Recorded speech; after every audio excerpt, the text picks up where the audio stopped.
Ticket ಪಟ್ಟಿಯಲ್ಲಿ ಮೊದಲನೇ ಅದು ಕರ್ನಾಟಕದ ಮೊದಲನೇ ಹೆಸರು ನಮ್ಮ ಬಿಜಾಪುರ ಪಾರ್ಲಿಮೆಂಟ್ ಕ್ಯಾಂಡಿಡೇಟು ರಾಜು ಆಲ್ಗೂರ್ದಾಗಿದೆ. ಶಿವರಾತ್ರಿಯ ಶುಭ ದಿನದಂದು ಅದು ಘೋಷಣೆ ಆಗಿದೆ.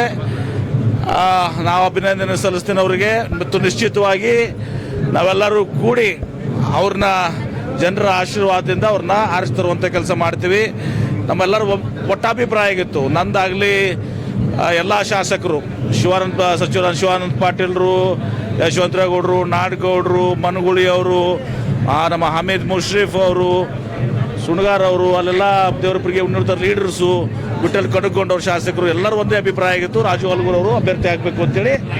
ಹೀಗಾಗಿ ಭಾಳ ವರ್ಷಗಳಿಂದ ಅನೇಕ ದಶಕಗಳಿಂದ ಇವತ್ತು ದಿವಸ ಬೇಡಿಕೆ ಆಗಿತ್ತು. ಬಲಗೈ ಪಂಡಗಳು, ದಲಿತ ಬಲಗೈ ಪಂಡ ಏನು ಅಂಬೇಡ್ಕರ್ ವಾದಿಗಳ ಒಂದು ಇದು ಇತ್ತು. ಅವರಿಗೆ ನಾವು ಜನಸಂಖ್ಯೆಯಲ್ಲಿ ಸುಮಾರು 2.5 ಲಕ್ಷ ಜನ ವೋಟರ್ಸ್ ಅದೀವಿ, ನಮಗೆ ಟಿಕೆಟ್ ಕೊಡಬೇಕು ಅಂತೇಳಿ ಆ ಆಶಯ ಹಿಡಿದೆ. ನಿಶ್ಚಿತವಾಗಿ 100ಕ್ಕೆ 100 ನಾವು ಈ ಚುನಾವಣೆಯನ್ನು ನಾವು ಗೆಲ್ತೀವಿ. ರಾಜು ಆಲ್ಗೂರ್ ಅವರು ಸಂಸದರಾಗೋದ್ರಲ್ಲಿ ಯಾವುದೇ ಸಂಶಯ ಇಲ್ಲ.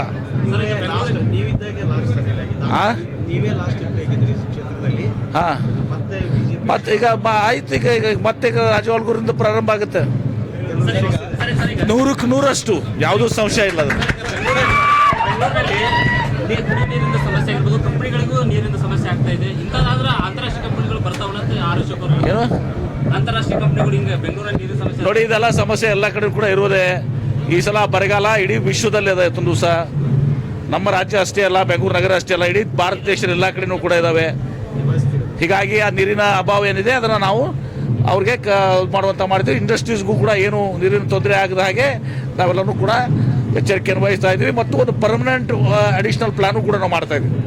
ಡೆಡಿಕೇಟೆಡ್ ಲೈನ್ ಫಾರ್ ಇಂಡಸ್ಟ್ರೀಸ್ನು ಕೂಡ ನಾವು ಅದನ್ನು ಒಂದು ಮಲಪ್ರಭಾ, ಒಂದು ಕೃಷ್ಣ ಮತ್ತು ಒಂದು ಕಾವೇರಿಯಿಂದ ಆ ಒಂದು ಕೆಲಸವನ್ನು ಕೂಡ ನಾವೀಗ ಈಗಾಗಲೇ ತೆಗೆದುಕೊಳ್ಳುವಂಥ ನಿರ್ಧಾರ ಮಾಡಿದ್ದೀವಿ.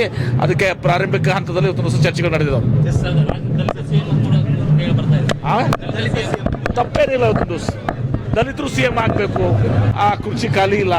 ಸಿದ್ದರಾಮಯ್ಯ ಅವರು ಮುಖ್ಯಮಂತ್ರಿ ಇದ್ದಾರೆ. ಸೂಕ್ತ ಸಂದರ್ಭ ಬಂದಾಗ ಮುಂದೊಂದು ದಿನದಲ್ಲಿ ದಲಿತರು ಮುಖ್ಯಮಂತ್ರಿ ಆಗ ತಪ್ಪೇನಿದೆ. ತಪ್ಪೇನಿದೆ. ನಿಶ್ಚಿತವಾಗಿಯೂ ಕೂಡ